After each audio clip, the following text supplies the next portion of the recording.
stabilized. Want to turn up the heat? We gotta move.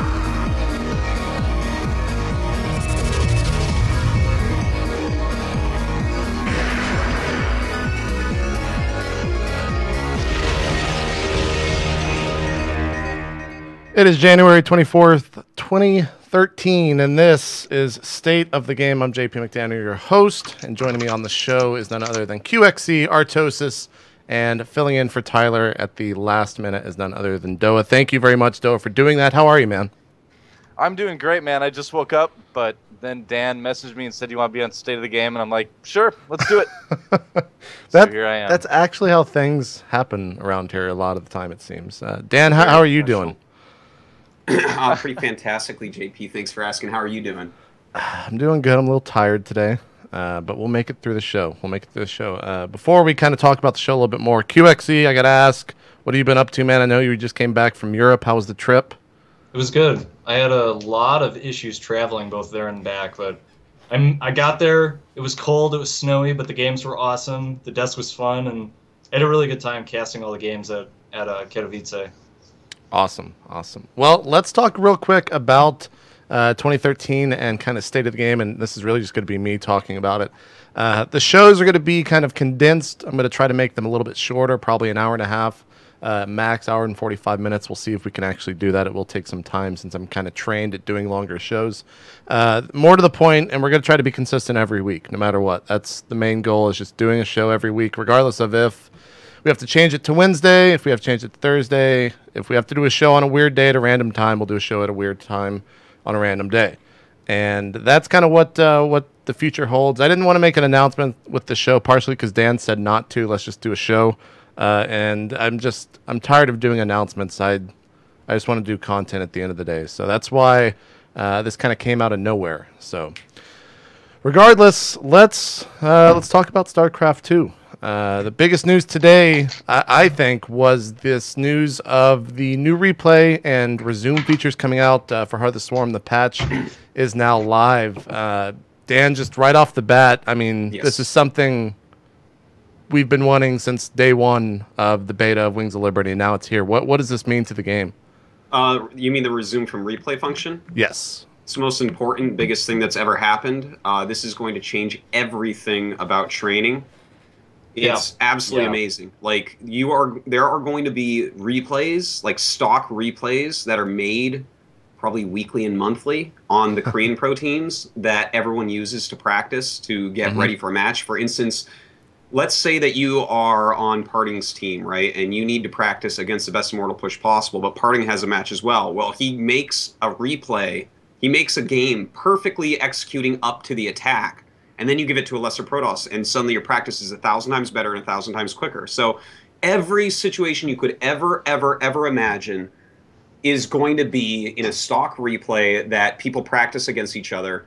And I mean, any events that release replays like I Am, DreamHack, stuff like that, becomes so much more valuable because you can go back and play from these situations. Be like, listen, I've always thought that if you go this tech route, once you see this will work. And then you get to go practice that. It's absolutely amazing, and like I cannot possibly stress enough how this is going to level everybody up a lot. But there has to be like a lot of planning, a lot of intelligent ways to go about it. QXC This is going to be pro player. Super badass change. I think initially a lot of people look at this change and they're like, okay, cool. Like tournaments are going to work now. We're not going to have like these weird Marine King parting GSTL like obnoxious situations that end up being unfair to everyone, basically. But like Artosis just said, like once you think a little bit more about it, there's a lot of opportunities here. And in high school, I used to play chess at like a low competitive level, and I liken this a lot to that, where you could download a game, you could download a move set, and you could go to whatever move in that game you wanted to and play it out from there. And it's going to be just like that in StarCraft now. It's really, really cool. Doa, what are your thoughts? I think it's going to be neat for everybody. I mean, to like take it from the non-pro perspective too. I mean, say you're somebody who's who's just like stuck in platinum and he's having trouble with this one all-in or whatever. Well, you can take one of your own replays and go back to the certain point where you maybe miscontrolled in the fight and then replay it a bunch of times until you get that right. So right. This is really going to be great for everybody, not just pro teams and pro players, but like for people who are bad at the game like I am. You know, I can go back and finally like try to figure out those pushes and micro my infestors better and things like that. And yeah, it'll be awesome for everybody. It's so important, and it's so good. Like, the amount of practice that people are going to be able to get off of this. Like, think of weird insane. late game scenarios. Like, anyone that watched GSL the other day with MC's Void Ray composition, it's like, look at that. It's so hard to get into those units in a situation like that. So let's say you get to do that one time. You can go back and practice 20 times executing that battle and really figure out the ins and outs of it before you waste all those times and get frustrated a million times going to that endgame composition, then not knowing how to use it. And then it's like you lose like 10 times that you get there out of the 50 games you try to get there in stupid ways. And suddenly you're like, well, I don't even want to do this strategy anymore, you know? And it's such a big deal, this resume replay. Like, it is going to revolutionize everything. Like, the Kespa teams are best equipped for this right now because they're so strict on the way you practice rather than just kind of free practice, which more ESF teams do. So, like, I feel like this is especially going to help them. And it's going to force more teams to go into that type of thing where you have people being like, okay, these are the replays that we should be practicing certain moves out of to really know how to execute this or know how to defend this and that type of thing. It's so good, man. Yeah, I really feel like I just want to say I really feel like Blizzard kind of one-upped what we thought they could actually do with the take command process. I think that'll completely change practice regimen. It's going to change the game pretty much because now, like you guys have all said, you can go to that point in the game, even as a player just learning the game. If you don't know how to do the build order, but you want to practice, say, micro in a fight, which a lot of players struggle with because they never get to that point in the game, you can go do that. I think that Blizzard is definitely one-upping everything that we thought was possible in StarCraft 2. What were you going to say? I think one of the big things that's always been something that the casual community has been having issues with since the game came out is ladder anxiety, right? And what better way to take care of that than being able to go back into your own replays and do that, you know, in a complete no-pressure situation. You can just hammer it out until you can get back on the ladder with the confidence then that you can, you know, beat that strategy that's been giving you trouble too. So I think this like is the biggest thing, even bigger than like unranked matchmaking. I think this is going to do a lot more to reduce people's ladder anxiety too. It's going to be really cool. Yeah, it's going to be awesome. Some of the other stuff that they announced today, which is actually live on Wings of Liberty, is the ability to play global play right now on one client. So that just went live. You can't play on China. It says it's not possible, I think, is what they were saying. But everything else is good to go, which that's awesome. There was another small blip in a blue post that was saying that they are taking and changing the way that you can spectate games. So when you spectate a game, you're no longer counted as a player within the game. Oh, that's good. And they're saying that that's removing the cap. So they didn't say anything what they're looking to do with that, but technically you could have people watch in the client. Yeah, I mean, wonder. Yeah, So, I wonder if they're gonna. Go ahead. Sorry. You two are so cute. I'm terrible at this. I wonder if they're gonna do it kind of like League does it, where it kind of just exports the data from the game and then you kind of recompile it on your machine, so it doesn't put any extra stress on the game itself that the pros are playing too. So that's been a really good way that they've implemented it, where you go right in the client and like jump into other games or whatever. So if Blizzard does the same thing, you know, then yeah, theoretically you could have infinite spectators for like any pro game. It'd be really cool. Yeah, it's gonna be awesome. QXE. I was going to say something similar. Just I know Riot has been doing this for a while with like basically if you log on League, there's always like a top ELO game or whatever. I don't know. People have told me about it. I log on like once in a while and I see it. And if they do decide to go that route, it would be pretty interesting if you could actually spectate like the top 5 ELO games. Especially, what if you can keep the replay too? That's true. If that's something that can happen, that's going to be like a huge resource for pro players. Everyone can just sit on the Korean server and take the top replays, which because while VODs are great and watching streams is great as well, it's more worthwhile to get a replay. You can just do so much more with that, and then suddenly what? You can load yourself from the replay and play that game. It's like, damn, man. I'm so excited about this. Yeah. I believe so fun. I don't know if the hot servers are live now, but the patch is live, so I'm sure people will be posting up some stuff here in a little bit about that and doing some. I've live been streaming. downloading it. I'm at like 40%, but it's going pretty fast. It's like almost three megabytes a second. Well, we'll be watching, I'm sure, all the streams tonight and all the content coming out from that. So, moving. No, you'll be watching GSL tonight is what you'll be watching, JP. But thank you. I stand corrected, I guess. Hey, who plays tonight? It's Squirtle. You kidding me? Yeah. Is he, Ah, wait, Boom Boom, Yun, Squirtle, and Yoda. I'm gonna have to Oh, catch well, the bots. Yoda plays Charon. That's true. Yoda plays Terran. He plays a nice Terran too. Yeah. We'll talk about GSL in a little bit once we get to the tournament updates. But more news. The other big news coming out today is that Own3D is shutting down in about 2 weeks. They don't really say when or how, or sorry, what day it's going to happen.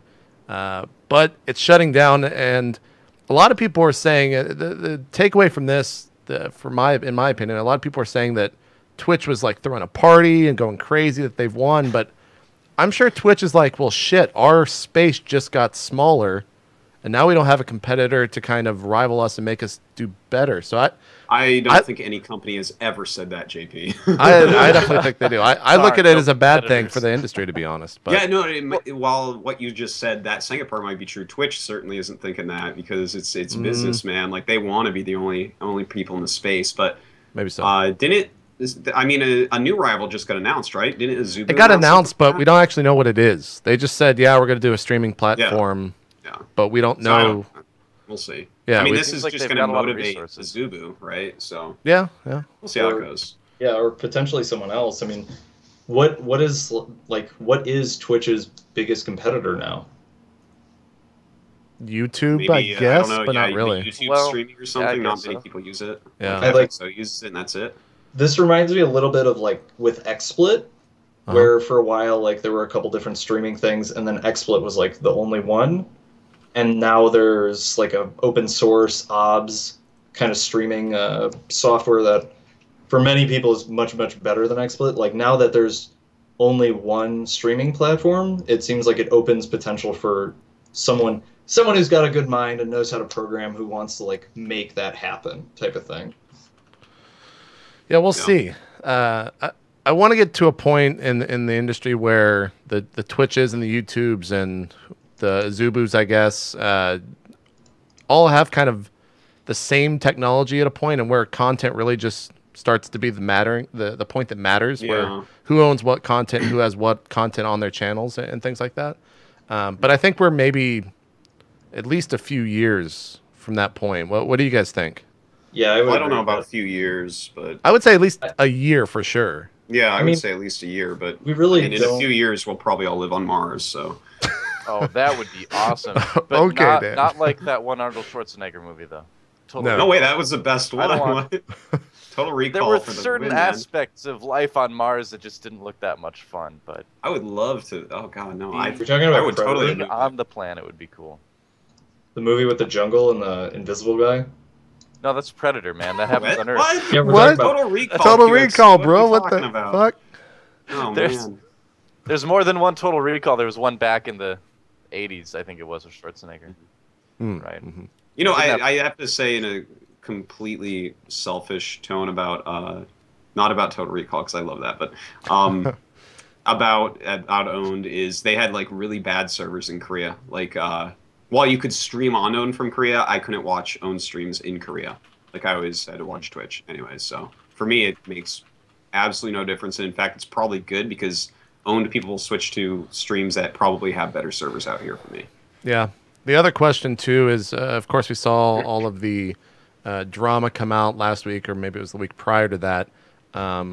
Will we ever see those people get paid? I don't know. It seems I think unlikely. so, probably. You You'd think so? they'd have to settle Yeah. accounts. I mean, in some Yeah. respect, there's legal implications with all of that. So, while they may have to like just go bankrupt, they're probably going to have to pay most or some of it to whoever they owe it anyway. Yeah. Yeah. We'll see. I think they'll do their best with that. You never want to, because owned is actually like a name brand, which can be like purchased or something like that. It's like, ESWC even eventually tried to make good on things, as best they could.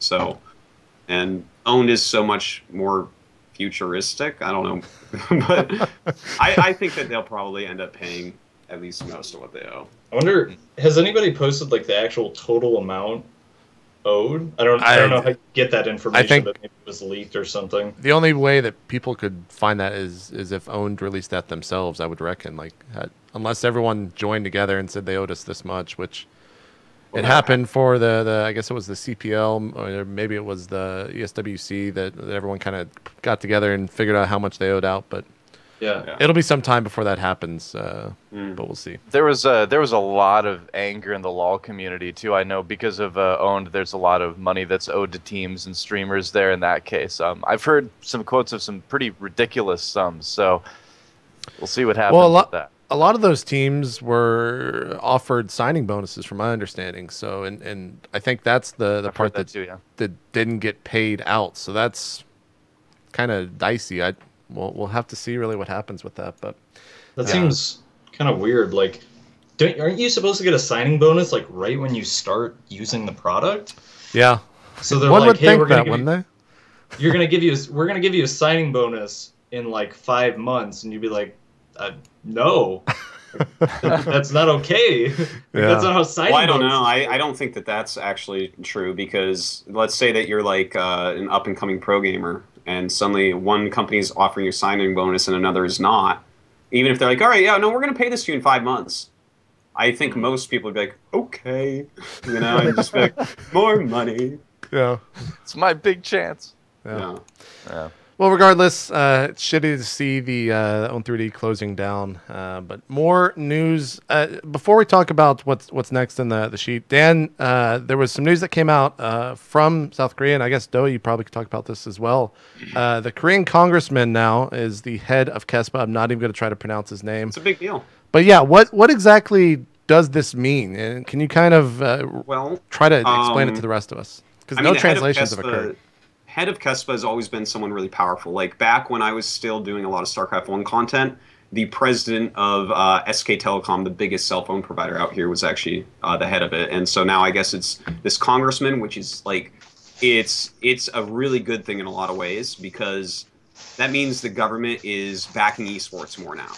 Like way back before StarCraft 2, there was a big push by the government that QXC, stop. President right now. Wondering what that was. Stop doing whatever you're doing. We could hear it. No, sorry. I didn't think it would pick it up. It's like giving a cat wrapped in cellophane a massage or something. Just unwrapping my Subway. I almost said he's unwrapping a Subway sandwich. I swear to God, I almost said that. You should have done it. This close. Oh, I would have looked so smart. Oh, I'm so sad. Okay. Anyways, back to this. So the guy, with government being involved, that's a good thing. Before, there was a push where every city was supposed to run an esports event, because they consider it like a part of the culture over here to a certain degree, and that's good. If the government's subsidizing some esports, we had a lot of events pop up at the end of my run with IEG there, where Juani and I were running a bunch of tournaments and bringing people over for the first times to Korea, because the government was pushing. But then the government like laid that off a little bit, and now suddenly, having a congressman head up the KESPA board, that means that we can have more favorable legislation over here, and that's like a big deal. Like this is theoretically a really good thing to have the government of Korea get more involved in this, and help to push it forward and be like, look, this is legitimate. Yeah, I agree, and I know I've publicly had some choice words about KESPA and their decisions in the past, but at the end of the day, they are an organization that's good for esports, and the decisions that they make may seem a little bit odd to people that aren't familiar with how things work, and as I've learned more about the organization, I've learned more about this themselves, and I see we have a picture of our wonderful congressman on the screen now. But basically, what KESPA is, what people like don't realize, and I didn't even realize for a long time, is that KESPA is just basically a group of organized companies that want to advertise through esports. You know, the money that they put into KESPA and they put into teams is advertising budget, it's marketing budget. So KESPA isn't like an entity that's making money off of esports. They're an entity that's spending money on esports to make money for their companies. And so their decisions are based on the marketing decisions that are best for their companies, not necessarily what is best for esports as a whole. But the fact that they put a lot of money into it and that they have this kind of sway is good overall for esports in Korea, at least. I don't know how great it is at certain times for esports in the world in general, but in Korea, it's definitely a good thing. And having the government more involved is going to bring more, you know, exposure and more opportunities, I think, to the scene here. So yeah, it's great. Absolutely. We'll have to see kind of what actually will start happening with that. And I'm sure everyone will be watching that, and we'll hear as soon as it does. So moving along, some news came out earlier this week, which was leaked by Desro last week, and it was finally confirmed this week by Sundance via Twitter, saying that there will be no open bracket at the MLG Dallas tournament for StarCraft. And a lot of people were... there were mixed feelings, I guess would be the best way to say it. So, how are they choosing? It's just like based upon MLG cumulative. No one knows. They haven't said, Dan. No one really knows what's gonna happen. That has to be frustrating for up and coming Americans. Yeah, that absolutely. Wet their feet at MLG. I'm not sure like why. It must be like a completely different format to the tournament or something. But I mean, there's no qualifiers, right? Like there's nothing. There's nothing out right now. I know that they've been in contact with pro players because Desro obviously knew about it last week, and he was upset about it. So he either knows what's happening with the North American players that Sundance kind of teased, saying that we are doing something for the NA scene. But if Desro's there, kind of complaining about it, either he doesn't know or it's something that he doesn't find very favorable. Obviously, that's all speculation, so we'd probably have to wait a little bit for the full announcement of it. But it's got to be soon, though, because, I mean, the event's happening on the 15th of March. That's only... Is it going to be HOTS? Yes, it will. Okay. Well, they haven't confirmed that, but... Wait, when does HOTS actually release? I think 3 days before the tournament. It was. Okay. Yeah, 3 days before the tournament. So, I thought they said know. something like it would be HOTS or something like that. Maybe I'm just imagining. I'm pretty sure they did. The Liberty tournament after HOTS comes out is going to have one less year in Artosis. Yeah, well, IPL's doing that, so it's going to be IPL, yeah. So, I just want to give a little take on here. I was like, from a business perspective, it actually makes a lot of sense to me to get rid of the open bracket, because if you compare the amount of manpower, the amount of computers that you need to make an open bracket work, with the amount of exposure and the amount of coverage that the open bracket actually gets, it's just an awful ratio. You have basically referees, players, like 30, 60 computers that are running constantly for a day or a day and a half, and almost none of the matches get televised. That's true, but so, if there's no in, it kind of delegitimizes what MLG is. Exactly. You know what I mean? That's something they've always, because you're from the very beginning. You always just want the most famous and popular players, but the way those people got there was, you know, doing well when they weren't popular and well known. Which, if you cut that out completely, I don't think they will. I think there has to be something that just hasn't been announced yet, because it makes no sense to just be like. I mean, it would get too stagnant too quickly with the same group of players. Absolutely. I agree that it's not a format that could definitely stay around, but maybe they're looking to. I mean, I don't know how MLG works, but maybe. I mean, they were doing like arenas and stuff. Maybe they can do like online arenas or something like that to feed into, like, you qualify for it. Something like that's totally fine. Yeah. In fact, in a lot of ways, I actually prefer that to a big open bracket. I mean, while it's great and fun to fly and go play a tournament, but I mean, if you have like an 80-man tournament, right, and you have everyone had to qualify online or something like that, the qualifiers become actually a really fun and interesting set of events, because you're like, oh wow, that, like, we're into the 6th qualifier and Hydra hasn't qualified yet, and you know, it still can be made into like a really great event that maybe is more cost efficient. They've Yeah. got 2 full-time StarCraft content producers too, so you'd have to think that they're planning on doing, something with StarCraft, even if it's not Sure. going to be, at the event specifically. So yeah, I've got to imagine they're going to be doing something. Yeah, it's got to They be should. something big because from the very beginning, MLG's kind of always been about that open bracket. I guess QXC's gone; he'll be with us here in a little bit. But back to my point, MLG's always been that tournament that has some way for the amateur player to get into the big leagues, so to speak. So I gotta imagine that they're not taking that away in some form.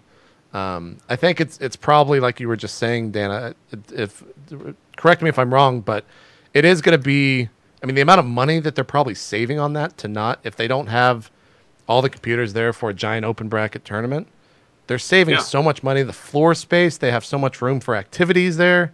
Like it's gonna. The things that'll happen without that being there are good for the actual venue, but at the same time, I also wonder what attendance will be like because the majority of people that go to those things, not a large, I would say probably to pull a bullshit statistic out, I don't know, 20, 25%. To make up some numbers. Make up some numbers. Like a good amount of people go to those things to play in them. So Yeah. we'll have to see. Well, that's how they started happens, MLG, yeah. right? It was huge Halo brackets. I was like everyone there played it. Yeah. No, at this point we have a lot of observers too. I mean, we'll see how it goes. They haven't announced enough for us to really get into it, It's very true. It's very true. I'm trying to realign myself on your overlay here. Oh, don't worry about that. I mean, it's whatever. It's state of the game. Okay. It happens. I thought you were trying to let me look up your nose. I'm like, no, Boogie's still, and you're fine. All right, clean. That's how I do it every morning. I call up Dan and I'm like, "How do I look today?" And he lets me know. It's very I handy. tell him to just text me a picture of up his nose, but he won't do it. He wants to do it on Skype, man. That's because I'm still using global data, man. I haven't gotten my Korean phone yet. Oh so God, it's you gotta fix that. expensive. I know. No. Adam Apicella is saying 200 people can play in the open. That's a tiny percentage of the gate. So maybe I'm wrong. Maybe only 200 people go to that. So regardless, everyone's waiting to see what comes from MLG. And I would assume we're getting news from that pretty soon because, I mean, the event's really, really close. Yeah. And they also have to confirm the fact that Heart of the Swarm is the third game there because they confirmed the 2 today. StarCraft was missing from that announcement, so I'm sure they're waiting on something big to come through. Otherwise, they would have already announced it. But let me get QXC back on the call real quick. We'll take a quick break. When we come back, we'll be talking about all the tournaments going on right now, as well as foreigners over in Korea. So do not go anywhere. More State of the Game when we get back.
All right, guys, welcome back to State of the Game. Let's go into our second segment and talk about some tournament updates. I guess most recently, last night, Huck was eliminated from Code S. Probably the biggest news come out of last night's group. He went 1-4. The one game he took was off of Sniper. I do have to say that I think the biggest news from last night was the defending champion falling out.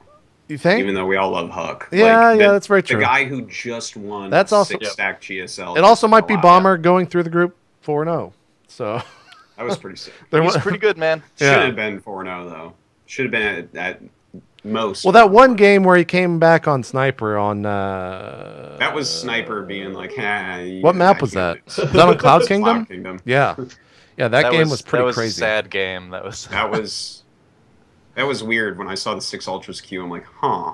I was like, well, I guess he really like, likes all right, to you make cocky ultras. bastard. Let's see it. Yeah, that was kind of crazy. So, Sniper's out. He ended up losing. Was it 0-2 or 1-2 in the final? The last set was 1-2 to Gumi. Yeah, it was Okay. 1-2. So that was a pretty exciting game. I only caught the last little bit of it, but Sure, there's a lot talk of to me back about and it. forth. Pardon? What did you think, UXC? Talk to me about the match. I mean, it was a good example of just mutiling bling versus aggressive Terran play. Gumiho did a really good job of denying bases. It was like, as long as Sniper was on his side of the map, Gumiho would just macro up and he would start setting up his position. He would take the watchtowers, he would get a little vision, he would get his medevacs ready to go. And the moment Sniper came on his side of the map, boom, like 1 or 2 medevacs always go out, bio on the map, and if Sniper tried to attack him, he was always sieged up and ready, and then he would be losing bases all over. And then once he went back to defend those bases, Gumiho would push out with his main army. It was just really well executed, really fun to watch. Yeah. He's definitely one of my favorite Terrans to watch and has been for a long time. Like I Gumiho, tweeted last night that I was like, I remember back when he was like a little FXO SC clone. Remember back when he just would like play however SC played the week before, but he's become like so good. Yeah, Gumiho is always one of my favorites. And then, what did you guys think about Huck? And I want to get Dan's opinion first here, because obviously you casted the games, probably have the most familiarity with them. What did you think of his matches? Well, it was like some pretty dated strategies, to be honest. He was doing a lot of 8 gates. I felt bad about the PvTs, actually, because, well, the first one he didn't scout in. And it's like, well, I mean, you don't scout, sometimes you're going to get in trouble. And it got a little bit unlucky because the Zealot didn't see the Marauder coming. Mm-hmm. So he got the Marauder and the Stalker, which just made it go into having to go 4 gates and lose the Nexus. So it's like, well, that's kind of unfortunate, but you don't scout, you take risks. And then the other one where he went Nexus first against someone who blindly went 2 racks, is it's like, well, I don't know, that's too bad. But in the PvZs, it was just like Gateway all-ins, like 8 gates, and yeah, that's something he's done for that's like since like the beta almost. When I think of Huck PvZ, it's like, well, he makes 8 gates and attacks, and obviously I'm maybe a little bit ignorant to this, but when was the last time that worked in a tournament that he's done it in, Dan? I don't know if I've seen every single Huck game, so I can't really speak to that. But I mean, it was the PvZs were like. It was kind of weird that he just kept on going 8 gate. But, I mean, Whirlwind is a tough map. You have to be really good at 3 and 4 base play if you want to play that straight up PvZ. So, and cross map like that, you don't really want to go Mortal Sentry anyways. I don't know. It was a tough group and stuff, but still, I'd like to see a little bit more modern play out of Huck. Doa, did you happen to catch any of the matches last night? I saw his PvZs. I didn't get to see the PvTs. But for me, it's so strange. I mean, like, I can't pretend to get inside his mind and know what he's thinking and all that. But it seems like I feel like since the period of time where he did well in the GSL, there were like last year and then this year. Now, after he started having trouble in the GSL, it seems like when he plays in the booth for Golem TV, he just seems like a different player. He seems a lot more nervous, and he seems to kind of like default back to these all-ins that he's more comfortable with, maybe, but don't necessarily work that well nowadays. And I don't know. I'd like to see him play more straight up, like I feel like he does in a lot of other tournaments, because I feel like he's legitimately good enough to play that way and win, but I kind of get the impression that he doesn't think that. So I think just my opinion. Yeah, I think a good point is like we don't know what Huck is thinking in there. So obviously everything that we're saying is 100% speculation. Oh yeah, and we'll probably never really know. I mean, maybe the games didn't go the way he planned. Maybe he didn't prepare for the PVZ as much as he prepared for the other matchups, et cetera, et cetera. So at the end of the day, it sucks. A foreigner's knocked out of Code S. One remains in Stefano. He's going to be in the final group. So we do have quite some time till he plays. Who did you say was playing tonight, Artosis, in Code S? It is Hyun, Boom Boom, Yoda, and Squirtle. So Squirtle and Such Hyun a should good make it out, yeah? Well, Is that Yoda's easy? playing really well recently as well, but yeah, I would say Hyun and Squirtle are the definite favorites here. Like, Squirtle is looking so sharp again, and of course Hyun is Hyun, so... I think I mean, if Yoda's- Boom Boom gets out, I will be surprised. He's always that X factor, man. He's got some crazy games once in a while that he can pull Well, out. So. anyone who names himself after the sound of a fart, I guess, has that factor. That's true, man. He doesn't get nervous. That's true. I feel like Yoda's best matchup is TVZ, and I'm not sure if that's right. I'm not sure why I think that, but I like his TBT is best, but... Yeah. I remember seeing him, well, I casted some of his games at Katowice, and his TVP just, I don't know, he just didn't look that solid in general compared to, like, he got kind of owned by Parting, and then we saw Dream just dismantle Parting, so that was a little strange. I was kind of expecting it to be different. Yeah, I didn't think those games would actually look like that, but I don't know. We'll see how he does. I think Squirtle is going to be way too much for Yoda to handle. Like, you can't figure out what Squirtle's doing. It's impossible. Squirtle hides his stuff perfectly, and he's so good at, like, long games and stuff. I feel like he matches up really well against Yoda. And then, I mean, I really think Hyun and Squirtle are coming out tonight. All right. Well, that goes down at 3 Central a.m., obviously. It's like awesome. 4 hours? Yeah. 6 hours. 6 5 hours from now. No, 5. 10. 5 hours. 5 hours. 5 hours, yeah. And it's awesome, too, because you can watch it on Twitch TV. I know a lot of people have been doing that, myself included. No longer have to use the GOM player. That's completely awesome. It's $20 for the entire season or the entire year. Do you know, Dan? For a subscription on Twitch? I know it's $20. I don't know. I know it's $20, but I don't know if it's for season. The chat will probably be able to tell me here in just a second once they catch up. But Isn't like the subscription just for like all the content like 20 a month or something like that? I think that's what I'm paying. I think on the GoTV biggest site. bestest EHQ ticket I believe is like $35 a month for like absolutely everything. I think. Yeah, with like it's for the no season. ad. They're quote saying me. 20 for the season on Twitch is what chat's Okay. saying. So Pretty good. and they have of course, all the deals. You can go visit gomtv.net for all that.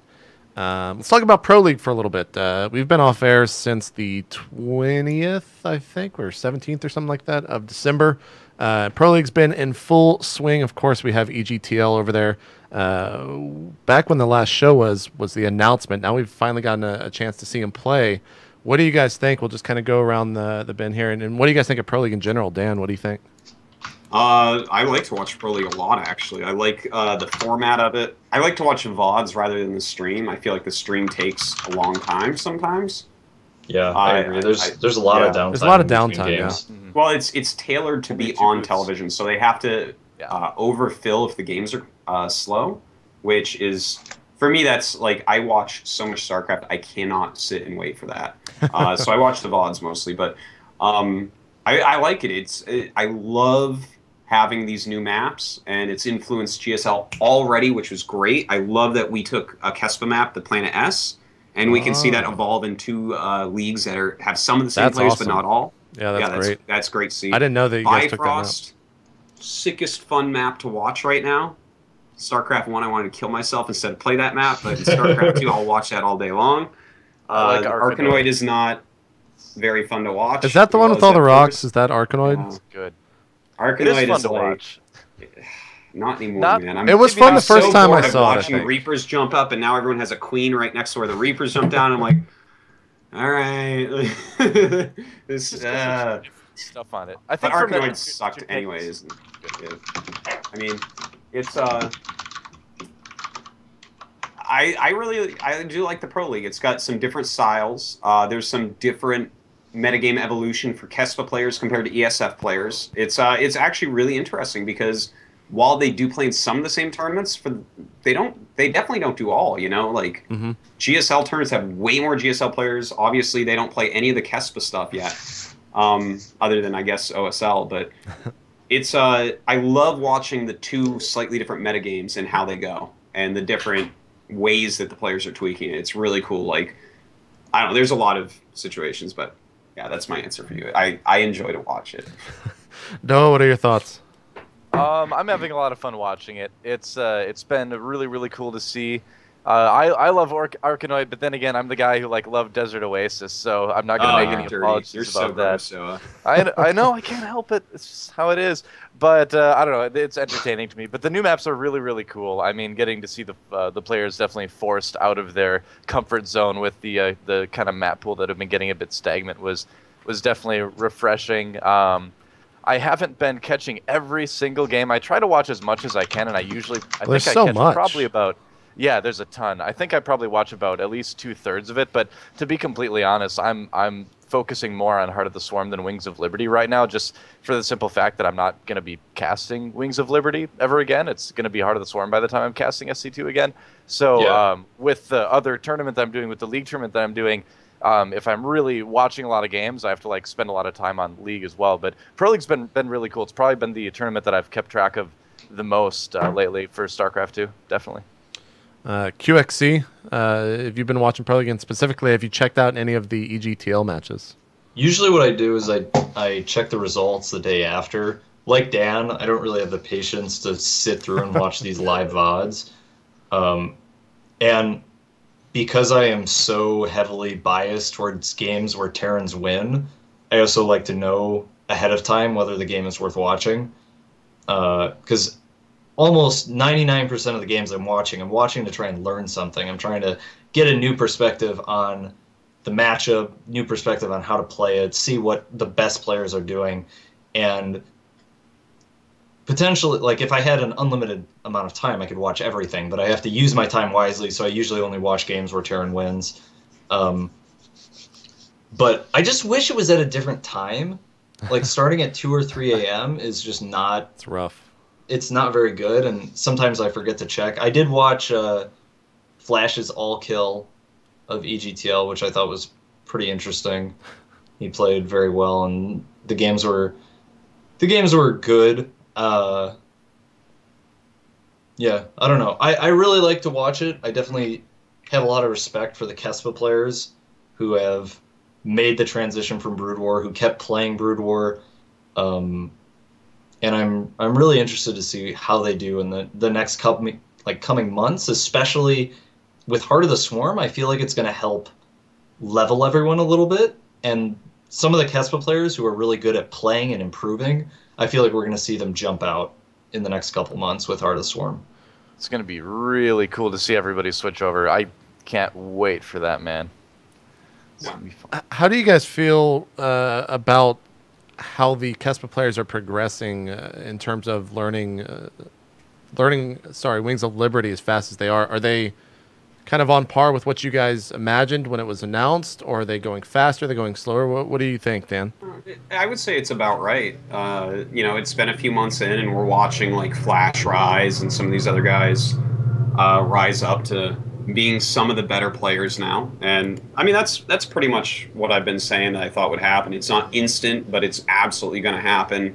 The games are way too similar for these guys not to rise to the top. Like the QXC and Doe were saying, that when HOTS comes out and all the build orders are reset somewhat, I feel like that is gonna level it, because they're taking a pre-made metagame and mixing their own kind of styles in with Wings of Liberty, and it's making it some of their games are a little bit wonky and a little bit weird, but when HOTS comes out and everyone's kind of at base zero, it's going to be more about, okay, develop all new strategies with your fundamentals, your understanding of fundamentals. And that's where Kespa players are going to really do a lot better than they are now. They're going to be entering a more fresh, a more new area where, you know, their macro mechanics and their understanding of proper attack and defense and expansion timings and stuff is really going to help. Doak, UXC, do you guys have any thoughts on the Kespa players? Yeah, Hey, I think. Oh, no, That's no, my you bad. go Sorry. ahead. The one thing in terms of assessing how quickly they're improving is we don't actually know when they started playing. We don't know if, like, in the final weeks of Brood War Pro League, like, a lot of them were kind of like, whatever, you know, we're going to use our old builds and just start getting ready for the next thing. But I always kind of expected the Kespa players to rise up in general, because at least the way I understood it is usually the people who are switching to new games are the ones who aren't performing particularly well in the current game they're playing.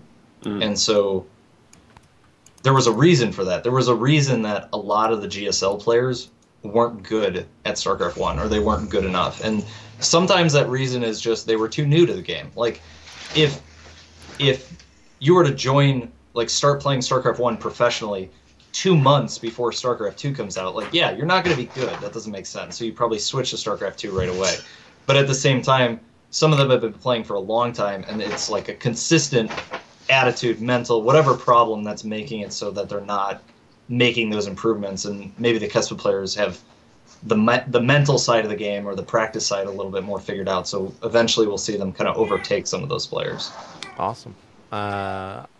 Last question about Pro League. Or wait, Dota, you had a point. I'm sorry. Go ahead. No, it's like I was going to kind of agree with Dan with basically saying they're about where we thought they were, and I think one thing to add to that is that you can really see the Kespa players that started playing earlier on doing better. For instance, Flash, I know, was playing SC2 a good amount of time, long before a lot of the other Brood War pros started to, and that may be kind of why he didn't look as spectacular in the final seasons that he was involved in.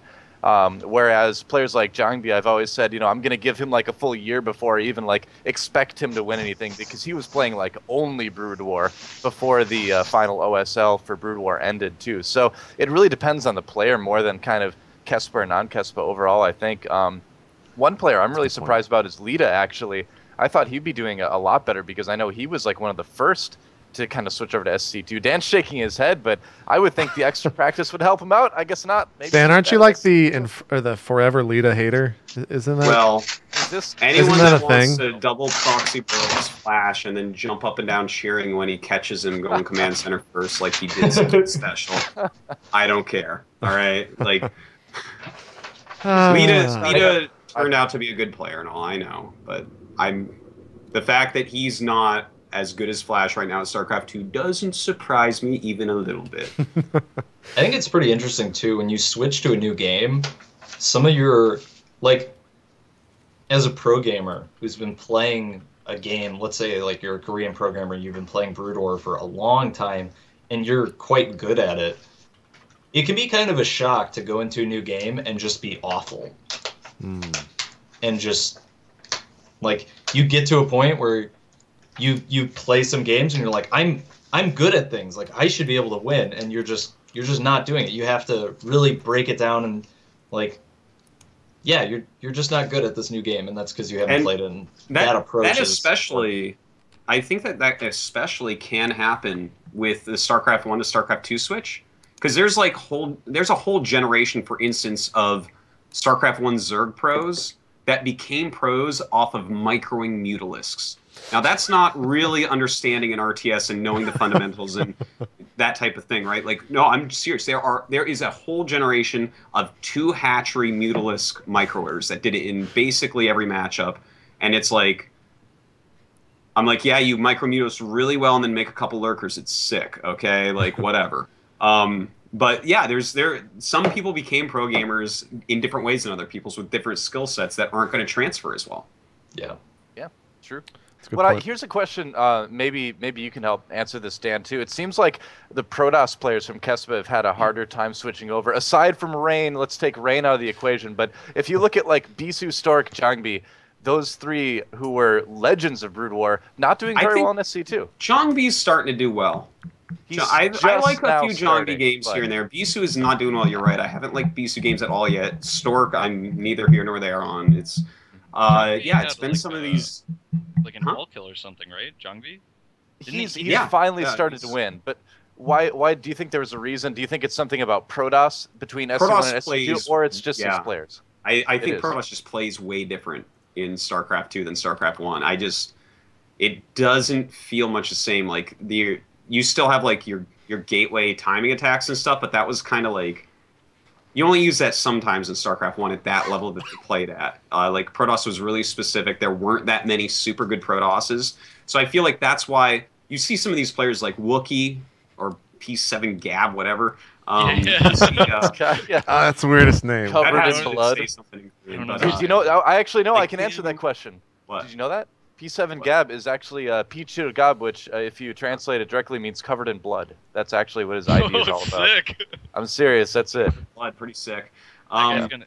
Go ahead, sorry. Yeah, no, he's going to do very well because of that. But like people like him and you know, well, Stats has done well, but I haven't liked Stats games yet, to be perfectly frank. But you know, Rain and stuff like that. These are like the players that weren't completely buried in exactly how to play Protoss in StarCraft 1 at the top of the Kespa ladder, where it's like the thing is in StarCraft 1, the mechanics of Protoss are far easier than the other races. This isn't Protoss hate. It's just that's true. So you made up for that in other areas, like you know, and each of these players had a very specific skill set that they used. Like Bisu was faster than all the other Protosses and did better multitasking. And is that something that's helping him out yet here? Not as much. Like maybe if he can figure out how to get into the late game, maybe he can get something going with that. But it kind of makes sense in my brain the way the lesser known Protosses that weren't, their brain wasn't completely on to how to be, you know, a good StarCraft 1 Protoss, because it doesn't line up as well as like some of these other races do. When you're talking about the mechanics being easier, you're talking about more than just macro, right? You're talking about just like the Protoss army is a little easier to control. There's less units, stuff like that. It's everything about it. Like it's in StarCraft 1, the Protoss army, like you'd have less units, and you had limited hotkeys in StarCraft 1 because you can only get 12 units on a hotkey. So like moving your army around was easier as Protoss in StarCraft 1. Macroing was easier than the other races. It became very hard to macro with Terran and Zerg because units built faster and had less supply, so you had to make more. And it was just like overall, technically, it was easier than the other races for macro and stuff like that. I was just thinking a little bit like mech and TVP. I felt like the macro was pretty similar. It was just that Protoss had like a much easier time moving around the map and cheeses and stuff like that. Well, I consider when I say like mechanics to include all of that, like your actual movement of mouse and keyboard, not micro, but moving mouse and keyboard to control what's going on outside of battles is like way like macro is except for making supply depots, which is harder than the whole Protoss race in StarCraft 1. Other than that, the macro is pretty similar in mech versus Protoss. My final question in regards to the Pro League is kind of twofold, directed at Dan. Major is now back in Korea. This is a player that you have obviously done some shows with.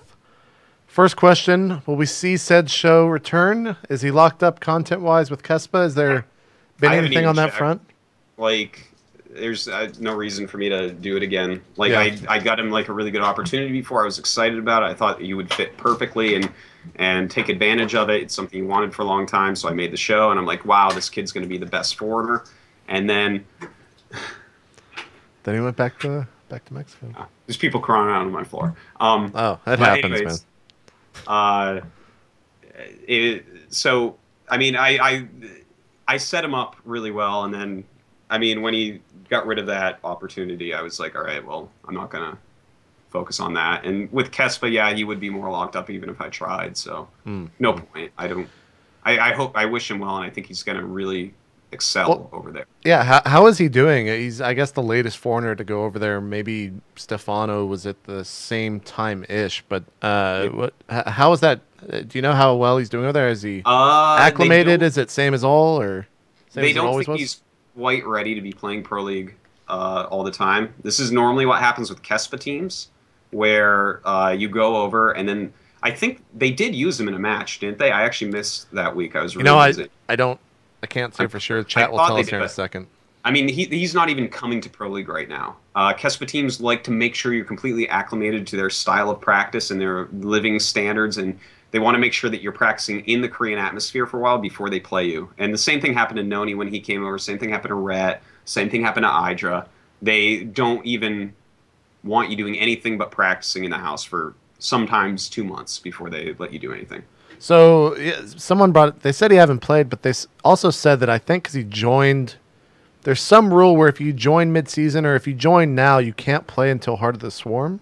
It could be. Yeah, they have funny rules like that because they don't want you like poaching good players and like, ruining the big names. Same thing as I think that rule is applied to parting right now as well. I think it's each round you submit a new, or it was Juani was telling me about this. Like each month you submit a new roster or something, but there's also limitations for what round it is in Pro League too. So it's all got to do with that. Yeah. Okay. All right.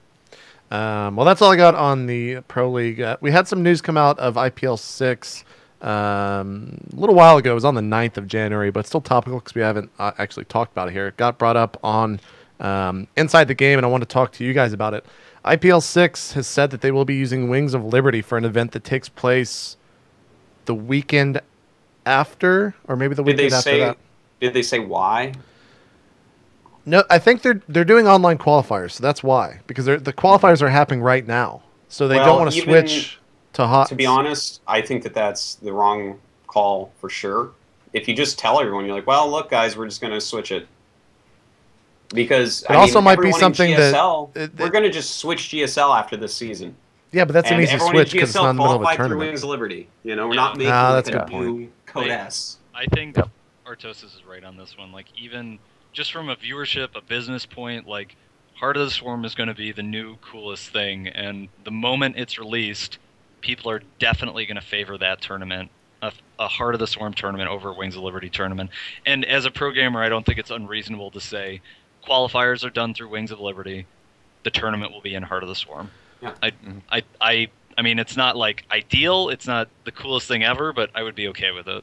Part of me also wonders if there's something that the contract for Heart of the Swarm is, for whatever reason, delaying that, and that's also another reason why they haven't decided to do it. Because maybe that's why MLG hasn't announced yet. Because they announced 2 games today. I would think that they'd want to announce all 3 at the same time, unless something's holding them back. I don't. Could be. It's weird for me to see a tournament on the 28th of March. Yeah. If it was a delay, they just would delay announcing what game it was, wouldn't they? Yeah. So. I don't know. Someone made a call. They're gonna suffer in the ratings. I'm certain of it. Yeah. That's just the way it is. I know from working at IPL in the past, they do really like to take into consideration a little bit more seriously input from the pro players in terms of how they run things and all that, and for better or for worse. And I'm guessing this is probably a factor behind it too, even though I don't know for sure, obviously, because I'm not there anymore. But I'm just surprised that they'd want to do it. Even if it was some issue where Blizzard was still working things out and they weren't sure about Heart of the Swarm, I would think they'd want to push more for having it be Heart of the Swarm instead of Wings of Liberty. And I would think Blizzard too would want to have the tournament be their new game instead of their old expansion. Sure. That's a good point. I'm really surprised. I mean, there's obviously got to be something going on behind the scenes that we don't know about that's kind of led to that decision. I'd like to think that it's more than just, we're worried the players will be mad, so we'll have it be Wings of Liberty. I don't think that really makes a lot of sense. So I've got a feeling there's stuff out there that we're not quite aware of. But either way, it's a little bit disappointing. It's probably still going to be a cool tournament for Wings of Liberty anyway, but I'd much rather see Heart of the Swarm. And I think they aren't they doing like some Heart of the Swarm? They have. I mean, they would have to be, match I think. Or something. Yeah. I think they're doing some Heart of the Swarm thing there too, but it's too bad the tournament's not HOTS. Yeah, I think I haven't heard an argument for excitement for Wings of Liberty to be there from anyone. So I think it's just kind of the general consensus that it sucks. It is what it is. It'll be the final Wings of Liberty tournament. They could still change their minds too. I mean, there's nothing stopping them from saying, "Hey, we decided to do Heart of the Swarm." I doubt that'll happen. I doubt they'll change their minds. I doubt it too, but we can hope. We can. You get to IPL 6 and you like log in and it's just Heart of the It's just Swarm. Heart of the Swarm. Yeah. Surprise. All right, final thing we're going to talk about for the tournament scene is kind of be focused on QXE because he was obviously there. But I am Poland because I don't want to take a stab at pronouncing it. But QXE, give me your experience of the event. You were over there doing some analysis and being a part of the production team. How was the event? Yeah, it was good. I felt like there were a lot of strong players there. The open bracket was a little bit weird. So for those of you who don't know, there were 4 open brackets at the beginning. There were like 20 people or so in those open brackets with only like 5 to 7 actually pro players. So most people got buys. A lot of people only had to win 1 or 2 sets to make it into group play. So it was like it almost felt like a fake open bracket, but whatever. They got more people into pool play, and that worked out well. And then was that on site? Where was that played? Yeah, it was on site. Okay. Where did they have a big tournament bank, or was everything played on stage? Like, No. They had an area in the back, like a kind of a players area. They had probably 30 computers there. Okay. All right. And yeah, saw some pretty good play there. Terran did. I was actually really the most surprising thing of the tournament was how poorly Zerg did in general, particularly after the recent results we've seen at various events. Do you think the Infested Terran nerf really made a big impact, or do you think it was something else? The games that I watched, and I didn't see a lot of the games because we only analyzed so many, it didn't really feel like the Infested Terran nerf was relevant. It was more like the Protoss player just happened to be better, or like the Terran player happened to be better. And like the TVZs that I saw where the Zergs were dominating, it was like a good Zerg against a bad Terran. And this is more the players in the race, really. Yeah. I think it hasn't kicked into Protoss brains exactly how to, really make that Infested Terran nerf work more in their favor. I feel like maybe even adding a second Forge quicker is going to become more standard, especially if you want to go for like some sort of plasma shields are going to be really good. We saw MC the other day with the Void Rays and stuff, and as long as you have a few armor upgrades. But yeah, I think it was just like too soon after. But I agree, I couldn't tell the difference in that tournament, but I'm starting to see it more, like in the GSL. It's one of those things that, like, yes, your race is weaker, but like you said, since it's so soon, the Protosses, they're not like abusing it. They're not leveraging that fact. They're just playing the same way they did, except now it's a little bit stronger. But I didn't feel like it really came into play in most of the games there. The crowd was really good. Pretty much. The crowd's probably the biggest story, I would think. Overall. Looks huge. Every single set, they would cheer for both players, and they would do chants for both players. They would chant for the loser. They would chant for the winner. Obviously, some players got more cheers than others. Players like Nurchio and Mana, being in their home country, got a huge amount of applause and support. But even when they lost, the crowd was still not only cheering for them, but then cheering for their opponent who beat them. And it was really cool to watch. Yeah, and that had to be really loud there because it sounded to me like the crowd was actually very poorly mic'd for the stream. Yeah. Because it was funny. It might have been bleed through onto the caster mics, to be honest. I don't actually know, but it sounded like it was bleed through. Because you can mic a crowd and make things sound awesome. Yeah. And I know what that sounds like, and it's funny because I saw people talking like, I think they just mic'd the crowd. It's not really. It's like, no, this sounded like they didn't mic the crowd. Oh yeah. Like this doesn't sound nearly. That's an enclosed stadium where people are all the way up to the ceiling. Like it was it loud as hell in there, QXC? Obviously, we could just ask you because you were there. I mean, yeah, like at times. Like, no, it wasn't that loud. Like it just depended what was going on. Like the league crowd was a lot bigger than the StarCraft crowd, and so sometimes something would happen over there, a series would end or whatever, and then it was like actually deafening. But and that was really frustrating because that was when we were trying to talk. When the StarCraft games ended, it was still very loud, but I didn't have to say anything, so I didn't notice it as much. There were a lot of good stories this week on Live on 3. Carmack was on there.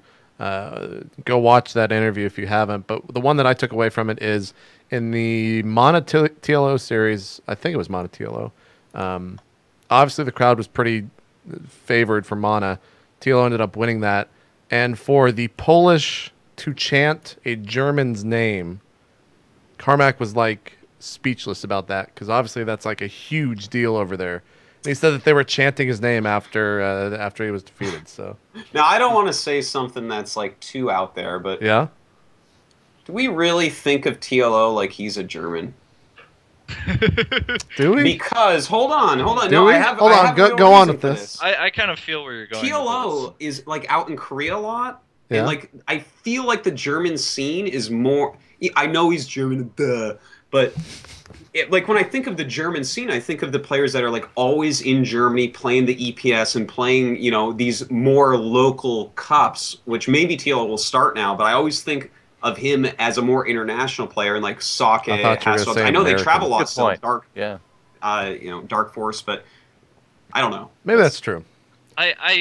There are times where I definitely forget that TLO is German. Are we really going to discuss the This opens nationality? up a whole Pandora's box, though, because now it's like, well, is Kaldor really German too? You know, Oh. Kaldor is No, German? he's- Germany, but Kaldor he's, is Austrian, he's man. in Korea all the time. That's I don't know. Just like Kaldor, no, he's Austrian. He loves it when people call him Austrian. Or oh, just man. just mildly criticize the EU scene, then see what happens. There you go. Well, that's always been a state of the game staple, so you wouldn't be doing anything wrong. QXC, did you have a favorite series from the event? VOD-wise, people go check out. If That's a tough one. I mean, if you like TVT and you like watching one of the Terrans get stomped, you can watch Koss versus Lucifron. That was probably Ooh, that was a 3-0, one- yeah? yeah, it was one of the most one-sided sets in the entire tournament, which was very, very surprising. Koss's builds were quite good, and his execution was really good. I think my favorite series, though, was Dream versus Parting. Absolutely. A very surprising result, and Dream played very well, and it was really interesting to see, especially right after I watched Parting versus Yoda. And you could see some of the things that Parting did against Yoda that Dream was so ready for it. Like Parting, one of the biggest things he does in the mid and late game of TVP is he'll hide High Templar kind of all over the map. And so when the battle starts, you have High Templar like coming behind you and like to the side, and you're fighting, you're like watching the battle, you're EMPing, you're microing, and then your whole army gets stormed from like all these different directions. And Yoda just got trashed by that. Dream was doing a really good job of keeping Marines ahead of his army. He would always like take out all the High Templar before pushing forward. And then he also used Cloak Ghosts to really good effect. So watch that. Dream versus Parting. One of the other... And well, Artosis, I think... Are you going to say the Mana TLO? What were you going to say? that was a good series. Well, there was gonna that mention point this in the series which was incredible, where Mana, and you were watching this, I think, at the same time I was, because I think we talked about it, but where the Warp Prism was at the ramp on Daybreak, and he basically chased the roaches all the way around and had the sentry there. That was just something that you don't really see every day. That planning was just incredible. When he left the sentry and stuff, I'm like, yeah. Yeah, it was awesome. It was incredible. That was cool. That was It really was really great to see that. What were we going to say, Dan?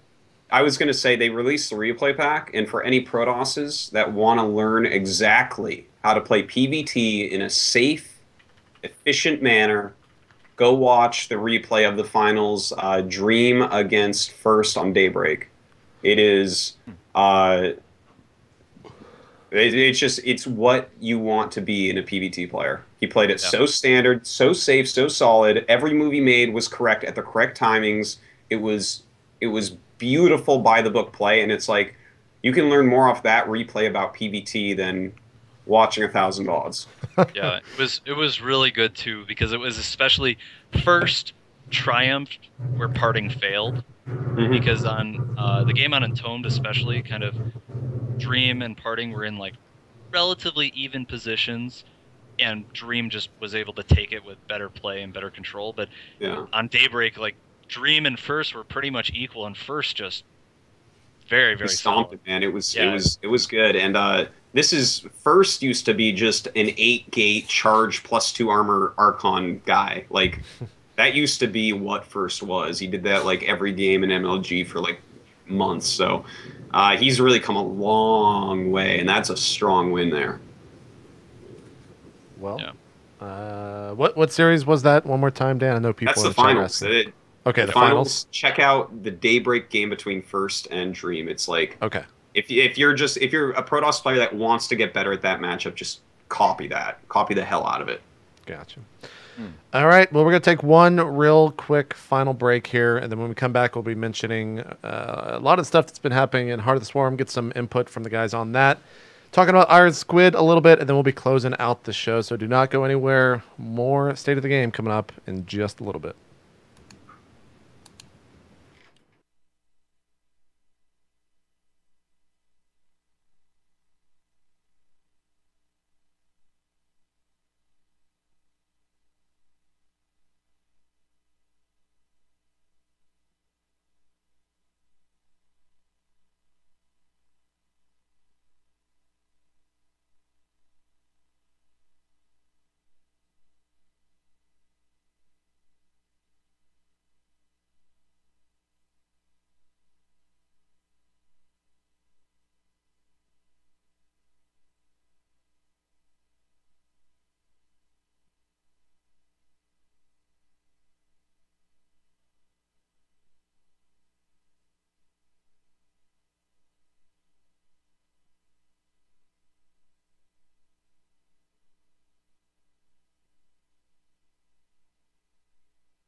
All right, guys, welcome back to State of the Game. Let's talk about Heart of the Swarm. There have been an insane amount of changes coming out from Blizzard. We talked a little bit about them earlier. Those were kind of today's changes. But balance-wise, I mean, where do I start? Siege tanks now start with siege mode.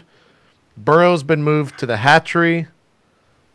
Heart of the Swarm just seems to be completely a new game. Completely a new game. Yeah. Like, everything is different. It's crazy. I think that's what they need to do. Yeah, it's a great idea. I mean, when you think of StarCraft, you don't even think of vanilla, man. You don't think of Before Brood War because it was actually a garbage game. We thought it was fucking great, and well, I guess for the time it was. But when Brood War came out, a couple months later, man, like StarCraft 1 regular was terrible, and like. Hopefully that is what is going to happen here with, you know, having some more options and stuff. Hopefully we're going to look back like, whoa, Wings of Liberty. No way, never. Hopefully. I hope so, man. I think so. I'm excited about it. I mean, I think they put in a lot of stuff that's going to make the game more exciting, like from second one all the way through the end, because it's unless you're looking for very subtle things from the spectator standpoint, as just a casual person who likes to watch StarCraft 2 and likes to watch esports, a lot of games appear to be build up, big fight, end of game. You know, I mean, a lot of games are that. Yeah, exactly. Yeah. True. So I even mean, from a pro. Sorry to interrupt you, but even from a pro player perspective, the current TVZ meta, like I think I analyzed maybe 6 or 8 games, and almost every single one of them was like watching the same game. Yeah, and TVP was like that for a long time in 2012. It was horribly boring. Yeah. So I think a lot of the stuff that they did in Heart of the Swarm is going to make a lot more little skirmishes possible and happen, which is going to make the game a lot more exciting overall to spectate. So I think it's going to get a lot better for the fans. Yeah. And I think people are getting a lot better at making the maps at this point too. And some of these things that they're adding in that the maps can change, that is such a big portion of it. We can't just have 40 Daybreak clones. We need this other stuff going on too. Yeah, that is true. A lot of maps do resemble. I totally agree with that. It's going to be such a big difference compared to release of StarCraft 1, where we were playing on maps like Kulas Ravine and Desert Oasis. Desert Oasis, yeah. Which is actually Desert Oasis. Oh god. It's just Kulas might be the worst map ever. Kulas is worse than Desert Oasis. Come on. No, it's not. I don't know. They're both. You have to put them up idiotic. against each other. Well, This is like a weird conversation right now. just What's worse, the bubonic plague or like I don't even know. Something else too. Depends how quickly one spreads, I guess. But I mean, it's oh, with the point. Well, you can't really spread on either of those maps because of the way they're. True. You're not getting on more than one base on either one of those. QXC, have you been playing any at all, or have you seen all the changes? Because the majority of the biggest ones seems like they're on Terran. Like Terran's getting the craziest changes. It's basically what it is. What it feels like is Zerg and Protoss got more new units, but Terran has more changes to their old units. Yeah. Well, that's what it needs to be. If you look at the unit counts from Wings of Liberty, Zerg has the least units, Protoss has the second least, and Terran has the most. So, I mean, you can't get too many units for any race. You want to kind of even it out. So I think that's exactly what needs to be done. I think it's pretty reasonable, too, because Terran, it definitely felt like there were some units that didn't really have a place, or they had such a specific limited place that, like, it would be okay if the unit was just not in the game at all. And probably the best example was Wings of Liberty Reaper. Like, there were Reaper expands, but if you remove those from the game, I don't think you'd be losing much. Probably the only cool strategy that you'd be losing out on would be Speed Reaper Hellion in TNT. Oh, yeah. But besides that, like, the unit was essentially garbage. It didn't do anything in almost any matchup in any situation. And so, like, a redesign of that, redesign of the Thor, I think that these are all really, really good changes for Terran in general. I've got a question for you then, QXC, because with all the talk about the Reapers, the most recent changes where they took away the vision up cliffs and things like that, they increased the health a little bit, but they reduced the damage a little bit as well. Right. Do you think those are going to still make Reapers kind of viable as more than just kind of the occasional scouts that we saw in Wings of Liberty? So, funny thing you asked that. I actually just released a new Fixing the Game episode on this exact topic. Oh. And just to summarize it, I'll put that in the chat, by the way. Sorry, go ahead. Basically what it feels like Blizzard's doing with these changes is they're trying to make the Reaper into like a harass unit, similar to the Mutalisk or the Hellion. And pretty much by reducing the DPS, they're kind of hedging their bet in that they don't want to make the unit like too strong and too easily masked. But then they add the regeneration is there. They gave regeneration to Mutalisk, so that's kind of similar. Increase the movement speed, fast units, harass, and then being able to build 2 at a time like that means that you can actually like make a significant amount of them. Oh wait, you can reactor them now? Yeah. The tech lab has been removed. anymore. Yeah. Do they have the same build time as Wings of Liberty? Yeah, they still have 45-second build time.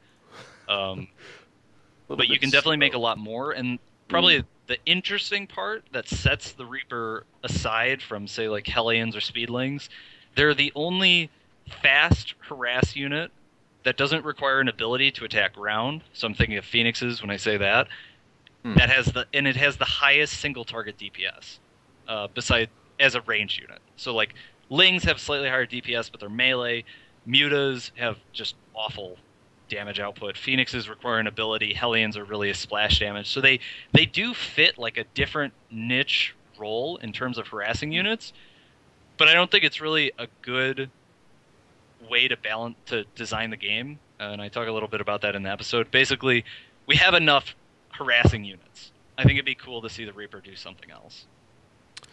Artosis, what would you like to see it do, though? My ideas were to make it more of a scout unit, and basically give it 1 or 2 abilities that are more utility-based, and so maybe even reduce its DPS a little bit further, reduce the build time, possibly alter the cost a little bit to make it cost more gas than minerals, and then give it a couple abilities that allow you to manipulate the battle rather than just deal damage. And that would be it. That would be kind of the general idea. Doa, I knew you were going to say something. Go ahead. No, actually, I wasn't. You spoke right when Thank you. Artosis did. Just giving you the time. Dan, how like up to date are you with HOTS? I know you've been busy in Korea and GSL. Do you know? I've been playing nonstop Wings right now. I'm playing Wings for like 4 more days, and then I'm going to switch over. So all I know is when I talk to people about sure. it, So like I have not been playing yet. I'm just I don't worry. I hang up my Wings mouse in 4 days. So since I didn't know this prior to the show, and now that I do, I want to just throw things at you and just get your first impressions on the changes. Okay. Mm-hmm. So this was beta update number 11. Random change Mothership. The Vortex ability has been removed from the game. Quick thoughts. That's fine, man. We need to get rid of Vortex. That thing is so broken. Like, I can't tell you how many times I bungle a PvP on the Korean server and then just rush to Mothership while having all my Colossus holding position over a ramp. And then just randomly take the game and I'm like, oh, I guess I'm good at this game. I don't know. Because you suck half their army and then everything dies and then you do a ring around it where your splash is perfect and theirs sucks. Vortex is stupid, man. And we need it in Wings because it's the only way that Protoss can actually fight against some of this Zerg stuff, and it's the only way to break PvP sometimes. Like when you both have everything, it's like, well, how many times am I going to warp in 20 Zealots in your main before someone has to do something else? So, I mean, they need to remove it. They've got the Tempest in. That's going to break stalemates. Great. Okay. Perfect. I'm glad.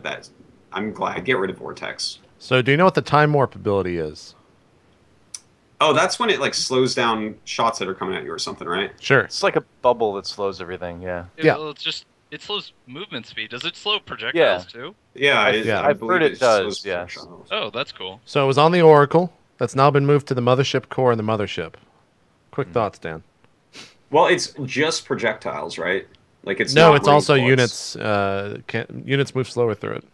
Yeah, I mean like shots and stuff. Like it doesn't slow marine shots and stuff, right? Yeah. Oh, no, I feel like right. I feel like right. I'd have to play with it to figure that one out. That's like, I mean, if it's on the Mothership, then it's slow and it doesn't generate out of the Mothership. It's on the Mothership core too, right? Isn't it? Yeah, it's on the Mothership core. Yeah, well. but does it like come have it out all. around it, or is it something? No, you no, throw? It's something you it's throw like- on the ground in that targeted area, in that bubble. It's like a force field, but a little bit larger. Did you Oh, notice well, that? it sounds pretty neat. I think Time Warp was actually like basically in the beta. It was On like the an Mothership? alpha thing way back when. Yeah, it was like Yeah. there was Yeah. like that ability, and then they finally brought it up. I think it's pretty good against Terran, just because kiting bio is balls? such a big deal. Yeah. If you could actually throw that onto a Terran army, I was just thinking that they can't kite, they can't run away. You know, you Yeah. just charge us, you're just gonna get up there quicker, I guess. Well, I guess they get slowed down when they're there, but still. But well, I don't know if it's gonna come into play a lot because probably Vikings are still gonna be made.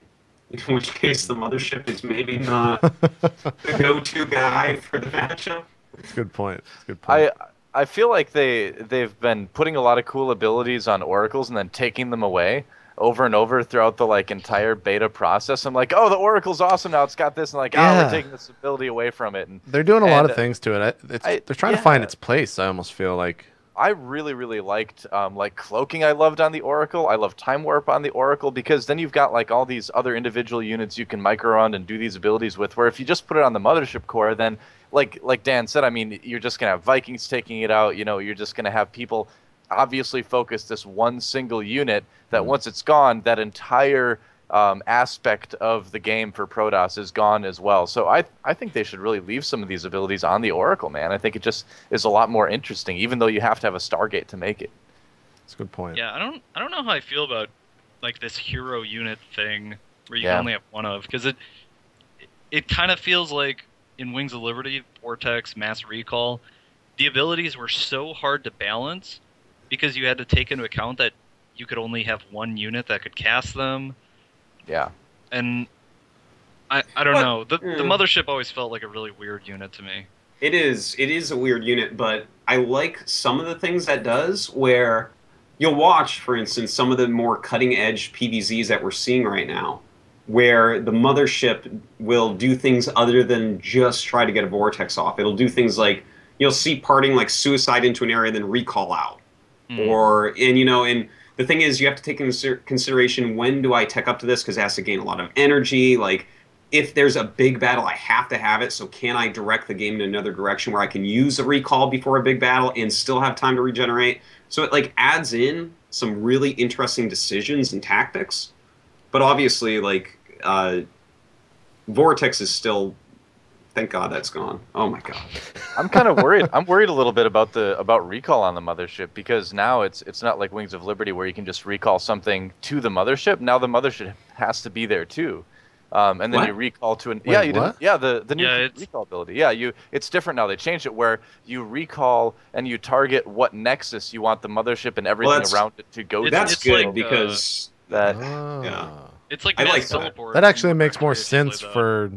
Yeah, No, that's the way it should have because been. Offensive ability. Yeah. I was actually afraid when I saw that the mothership core could just recall stuff, because all I could see was MC running into bases and like sniping hackers and then leaving.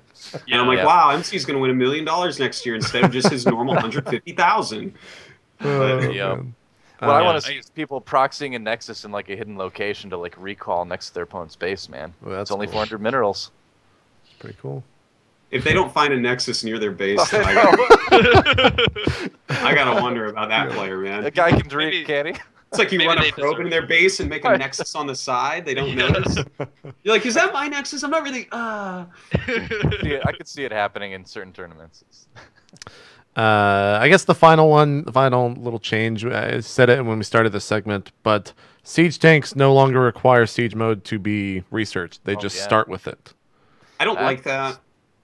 Why are we uncomfortable about it, to say the least? That I feel like that really, what that does is it lowers the amount of Zerg timing attacks against Terran in the early game, and it makes like 1-1-1 type builds, cheeses against Protoss, less like different, like less choices involved. It's like, well, yeah, I'm going to get siege tanks, and I already have siege mode. Bam. Because sometimes you'll see them move out at timings where they don't have siege mode, and then Protoss will have a little observer and be like, oh, they're still researching, and maybe he'll run up and try. It's. I feel like why? Tell me why. So QXC, why? Why should we do this? I cannot give you a good perspective on this. You're like, well, I just deserve siege mode. No, man. No, just like as a Terran player, my bias is I'm like, oh, we have siege mode for free. That's cool. And I really just like I agree that it reduces. All right, let me start with Blink, and we can do that. All right. Yeah, well, like when you say that, I'm like, oh my god, like I can just start imagining all the possibilities. But when you tell me I have siege mode, I'm like, okay, I can play it a little more defensive, I guess. Like I'm not seeing all the options that are being taken away. I mean, it's a bit annoying for Protoss that this is happening, but what I really feel for is Zerg, because think about this, right? Like, is anyone not going to go 3 command center against Zerg now?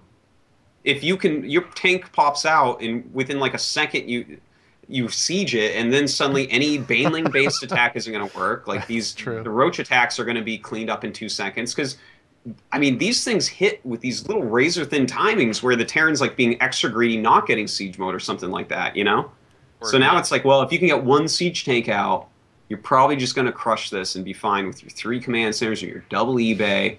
I mean, your cloaked Banshee and your tank with siege mode, and it's like, oh my god. It feels a little bit like I think the Queen change is much more significant, but it does feel a little bit like that. Like when the Queen change happened, all of a sudden Terrans were like, wait, you can't do 1-base play anymore. 13 gas reactor Hellion, like, it just doesn't give you compensation. It's not worth doing. And Terrans then, were yeah.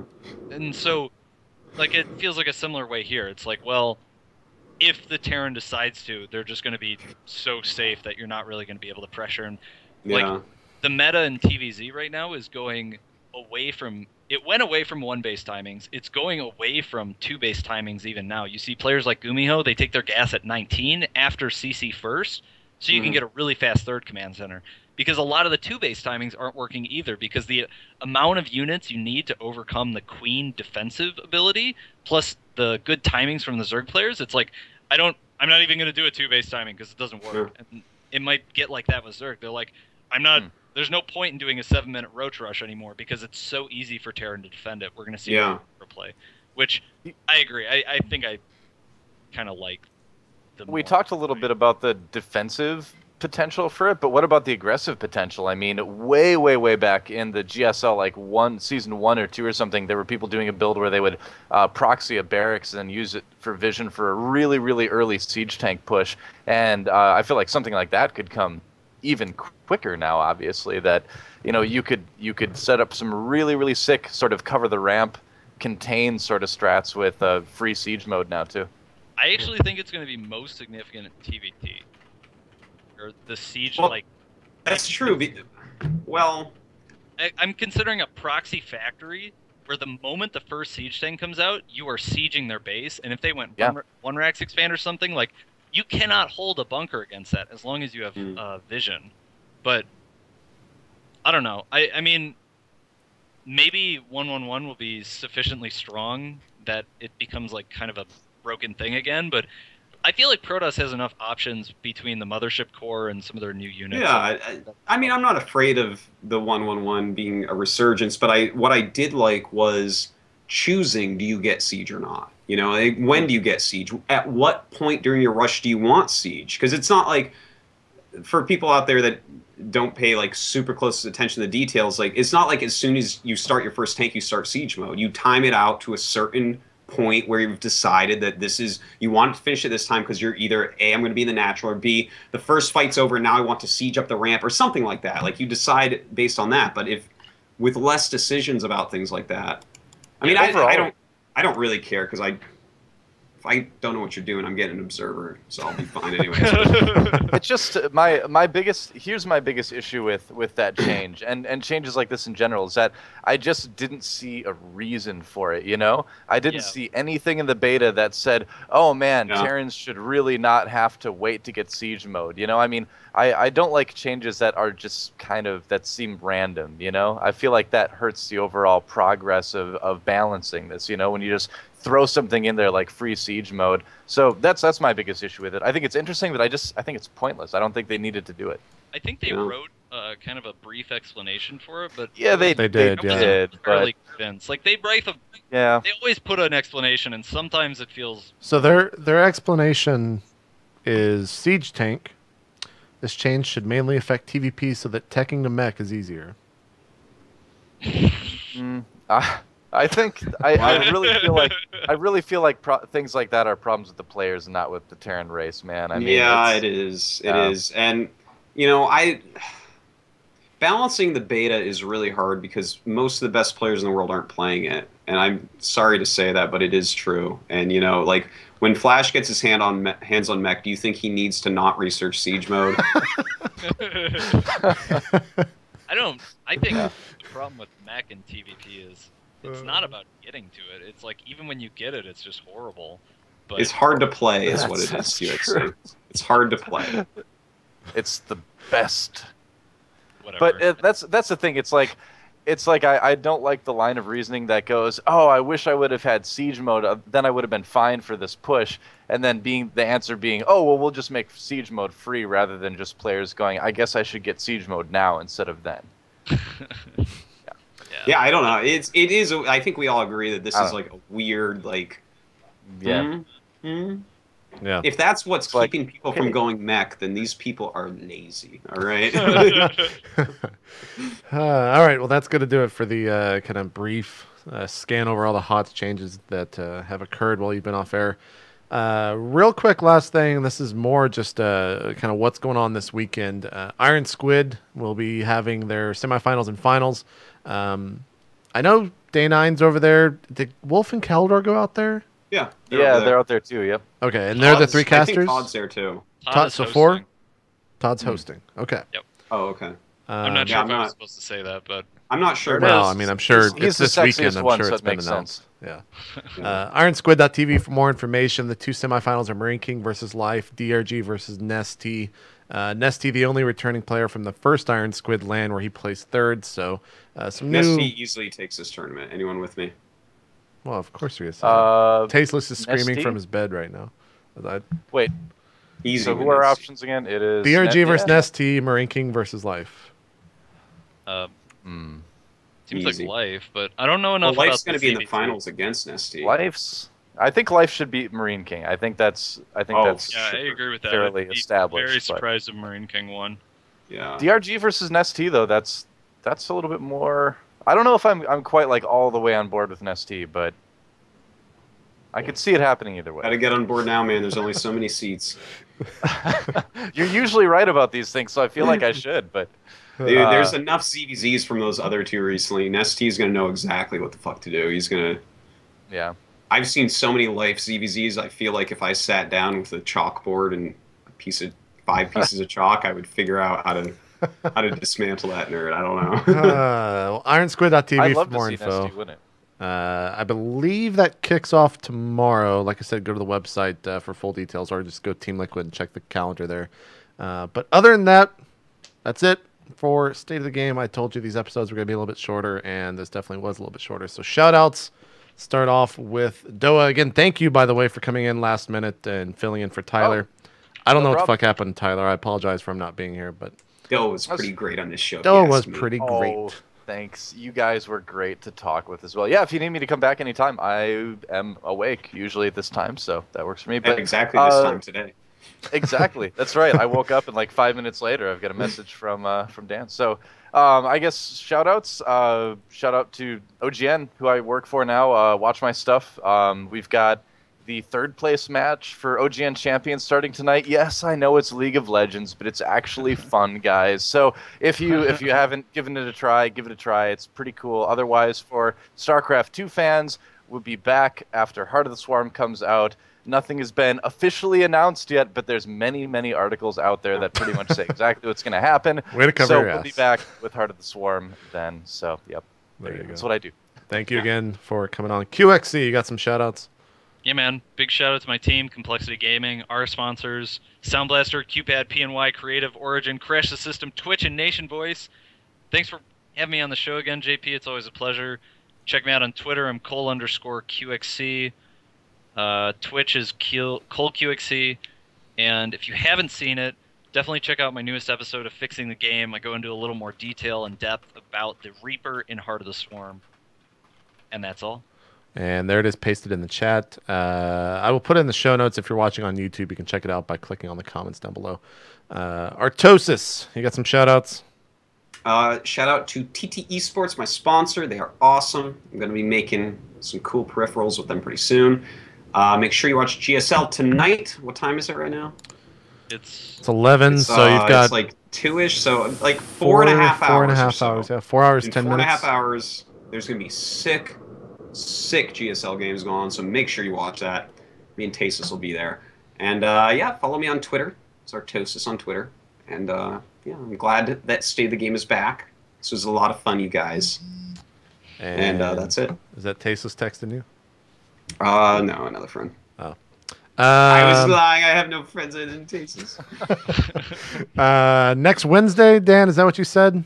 Should we just lock that in? Let me check my schedule, but I can't do it this time next week because I'm going to Taiwan. Okay, well, I'll post something in the State of the Game thread.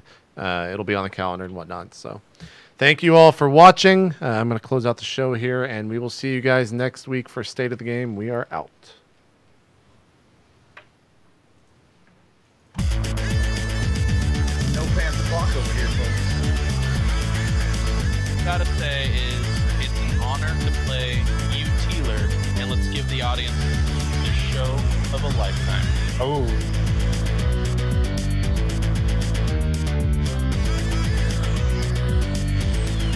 Yeah, apparently looks like I was wearing lipstick, by the way. I can't confirm or deny that. Like literally, like, hey Sean, so what's gonna be the first segment? Like who's sponsoring? And I was just like,